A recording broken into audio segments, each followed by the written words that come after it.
Бирде шайыр мүнөзү, кээде түнт да жүргөнү, баарынан да кыздарга жагатанын күлгөнү. Бойдок ырчы мырзалардын катарынан орун алган Дайыр Исмадияров 1,5 жыл мурун Бишкек шаарынан 2 бөлмөлүү батир сатып алып, жалгыз жашайт. Кээде үйүнө коноктор, достор келип калганда, аларды алгылыктуу тейлей албай калган эле болбосо, үйдөгү майда чүйдө жумуштарды ырдап эле бүтүрөт. Муну ошол бойдок жигит кандай жашап жатты экен деген суроого жооп алуу үчүн Дайырдын үйүнө конокко жөнөдүк. Бизди жылуу тосуп алган ырчы жигит өз колу менен тамак жасап берейин деп керектелүүчү азыктарды жууп тазалап жаткан экен. Убакытты учурбайын деген Дайыр дароо эле тамак жасоого киришти.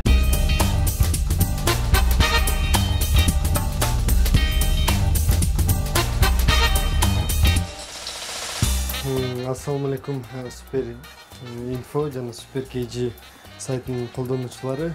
Бүгүн менин үйүмө Супер KG жамааты жана Супер Инфо жамааты келип отурат. Биринчи аш бышырып берейин деген ой максаттар бар эле, бирок баягы көпчүлүк учурда биз конокторго именно оштуктар. Мен плов жасап, анан пловдон бир аз көңүл калып калды. Өзгөнүн пловун жасайын деп аткам, бирок азыркы тапта эшик ысык болуп, анан кийин дымдама жасайын деп чечтим. Мен сол колумун баары таң калып болуш керек. Көп учурда тамакты өзүң эле жасайсың да? Үйдө мен зерикпейм. Өзүм эле жасай берем дайыма эле. Тамактын түрүн мисалы үчүн ашы чаап кетпесин, бандай оор тамактарды жаса албай калышым мүмкүн, бирок ошол эле аш, мантыларды жасап өзүм кыла берем. Себеп дегенде апам жаман көрөт, гамбургер, пельмень дегендер жебе. Лучше үйдөн эле жумуртка курсаң да үйдөн өзүң бышырып жегениң пайдалуураак деп, ошого бүт идиштерди жада калса манты кырскандардан бери алып койгон. Негизи дымдамага бандай сөөк малдын этин сөөгү менен алган жакшы да, себеп дегенде шору чыгып жакшы даам берет. Негизи мен өзүм тамакта сабизди жаман көрөм, бирок дымдамага даам чыгыш үчүн сабиз да керек. Ошондуктан сабизди да турап даярдап коюйм. Картошканы чоң-чоң кылып тураш керек.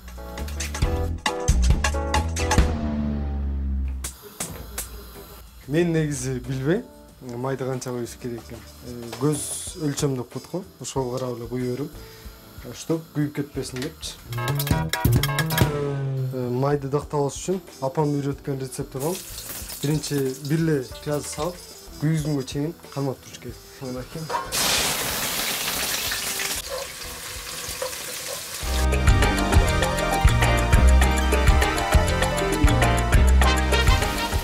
Мисалы үчүн көпчүлүк учурда бир кашык туз деп айтышат го. Ошол нерсени билбей, жөн эле көз өлчөм менен жасай берем.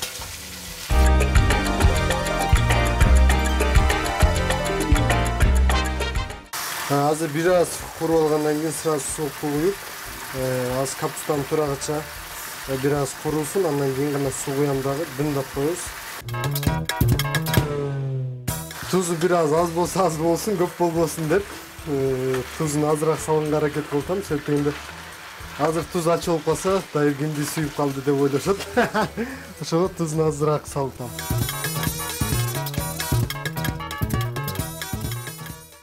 Бул жерден капустаны алалы. Анан салатка майонез керек.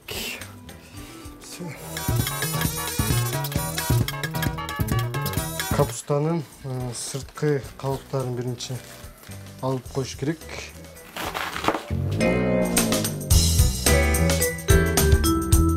Капустаны салгандан кийин картошканы көңгүдөй кылып туруп суу куям мен. Капустаны эмес, картошканы көңгүдөй кылып. Ошондо чыныгы даамы жана суусу калат.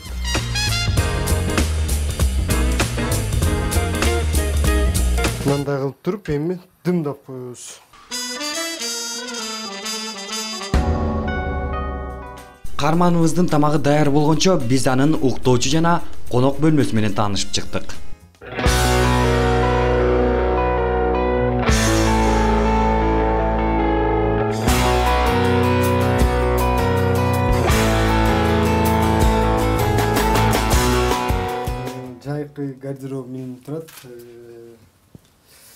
баягы эркек болуп күндү үтүктөгөндөн тажап ушундай нерсе кылып алгам. Келем дагы чечем, кирип болсо чечем, таза болсо кайра эле илип коем, чтоб бырышпасын деп. Анан эртеси кайра кийип кеткенге оңураак болуп. Бул жерде менин шымдарым турат, чтоб бул дагы болсо бырышпасын деген максатта. Анда эмесе бул жерде менин костюмдарым. Мен негизи сахнага атайын костюм деле тиктирип кийбейм. Көбүнчөсү эле баягы магазинден алган костюмдар. Бул Жомок деген клиптин костюму. Бунун уландысы да бар болуш керек. Мындай Жомоктуку 2 костюм болуп кетет мында. Бул менин жаңы клип костюму. Сиздер билгендей, менин спальнямдабыз. Бул жерде менин сыймыктанган дипломдорум, 10дон ашык диплом, 10дон ашык грамоталар бар. Ошолор турушат. Бул болсо бир көрмөн кызым ушинтип тартып коюптур. Мен ойлойм, султанга окшоп калыптыр, мага эмес. Бул жер менин гримеркам десем болот. Чачымы именно мол фен менен фендейм. Керектүүлчү заттар, очкилер. Менин спальням бул. Эми Кудай буйрса үйлөнгөндө кайра мебель албайын деп атайын ушундай комплект алгам. Менин кичинекей кезимде 2 эле сүрөтүм бар экен. Ошонун бирөөсү бул. Бул жерде 2 эжем, байкем, анан апам, мен болуп 5 экенбиз.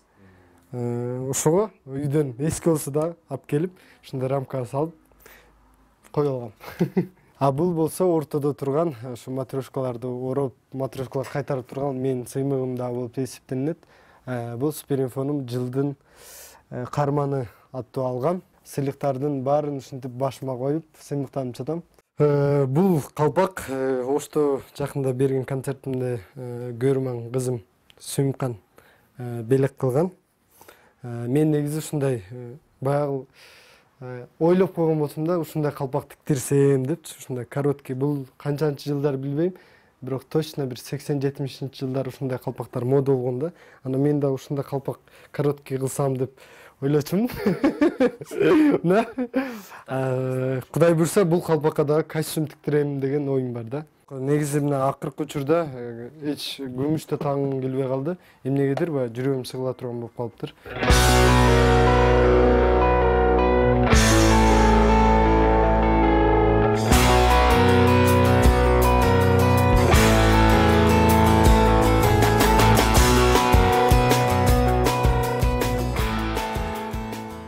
Бул менин эс алуучу жайым, зал. Ушул жерде мен көбүрөөк мезгилди өткөрөм. Бул картинканы мен жаңы үй алганда сахналаш досторум подарок эткен.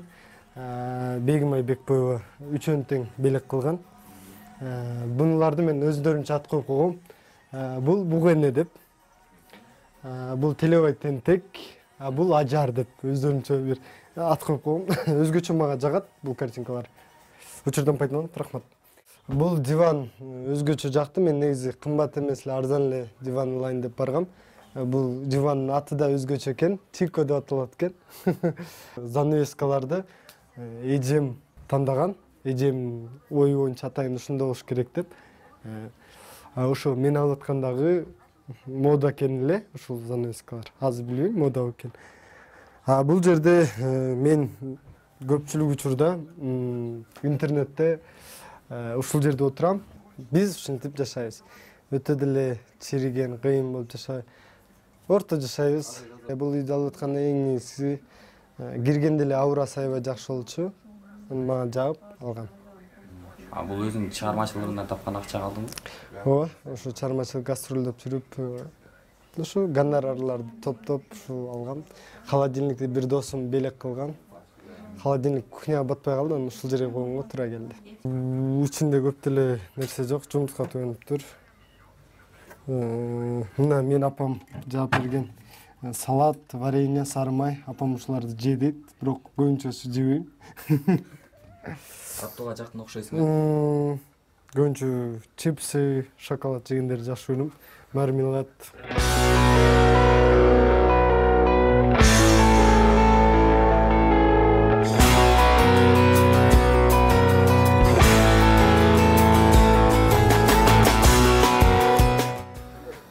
ашканам. Ушул жерде мен досторуму 2ден үстөн гана чакырып ушул жерге тамак бере алам. Кухням өзүңөр көргөндөй аябай кичинекей. Бул сүрөттү да Акылбек кызы Жазгүл деген көрманым ушундай татынакай кылып тартып койгон. Мага жагат, аябай сулуу кылып койгон мени. Бир маалда тамактын табитти ачкан даамдуу жыты мурдубузга келе баштады эле, дайыр казанда бышып жаткан тамагын караганга шашылды.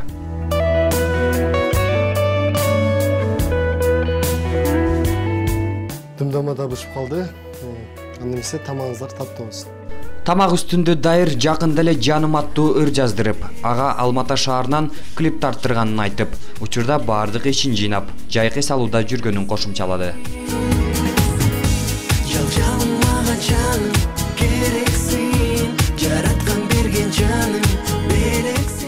Бойдок жигиттин үй тирчилиги менен таанышып, даам сызып алган соң сапарыбызды дайырдын эс алуучу жайына айланган бассейнди көздөй бет алдык.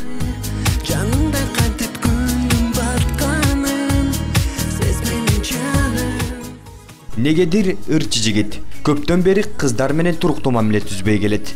Мындан улам анын кыздарга койгон талабы күчтүүбү деген суроо жаралат. Азыркы учурда чармачылык менен жүргөндүктөнбү, өзүм жеке жашоому чындыгында убакыт болбой атат. Балким ошондон сүйгөн кызымды таппай жүргөндүм.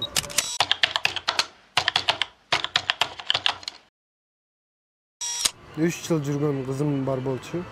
Үйлөнөм деген кызым бар болчу. Анан себептерден улам биз азыр сүйлөшпөй калганбыз. Бирок балким ошол кызды мен дагы деле жакшы көргөндүктөнбү, бардык кыздарды ошого салыштырып берем да. Бир эле мисал келтирейин. Өзгөчө кыз болчу. Мисал үчүн аяштар менен конокко барганда бир досторумдун аялы болуп туруп, аялдар эч качан бирөө күйөөсүн бут кийим тазалап, ысык эрте менен ысык суу даярдаган, ал кыз ушинтип эрте менен туруп, ысык суу бет жууганга даярдап, ботинкелерин тазалап, щеткалап, тазалап ушинтип турчу да. То есть мен аны эмеден айткам, ушундай кылып турчу дегенден эмес, мен ал бир четинен айтып атам да. Ушундай бир өзгөчө кыз болчу да. Анан бир нерсеге көз жумуп да коеюн дейсиң, бирок жашоо андай эмес да. Көз жума албайсың. Ошого азыр бирге эмеспиз. Балким мен ошого салыштырып азыр кыздарды издеп жүрөттүрмүн.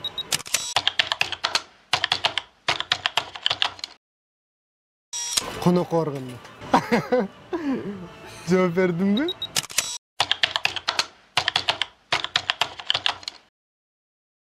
Бул жаңы чармачылыкка баш отум менен кирип аралашкан учур болду. Себептен ошол эле ырчыларың тоготпой жада калса учурашпайт болчу. Кийин гана уже атың чыга баштаганда гана таанып, ага чейин жанынан басып өтүп кетип, мына адам катары кабыл алчу эмес да, бир да ырчыч. Балким азыр деле ошондой, бирок азыр ал нерсе көңүл бурбай калган да. Эң негизгиси менин жара туткан чармаларым элге жетип, концертиме киши келип атса, анда бул да болсо менин эмгегим бааланып атканы да.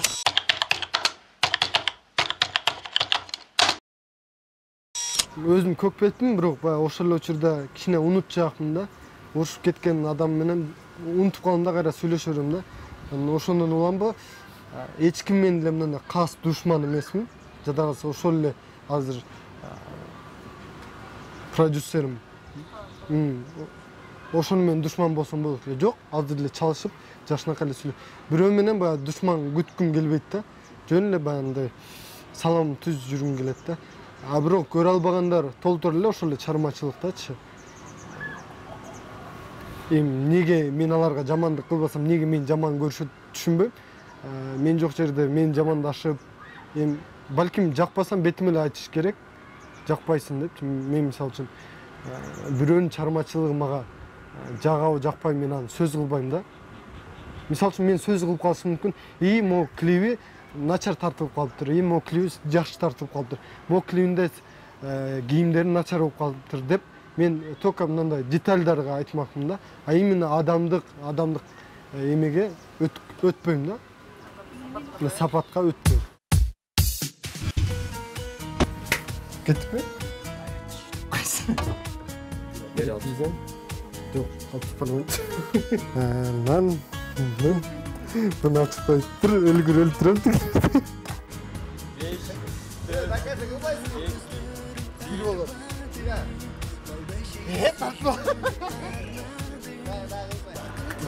Жендірчай. Басына шыстыру. Тұрық мұ? Тұрық? Үчалай. Тұрықтымын да ойлайым, себебі сөп. Sen dik men canım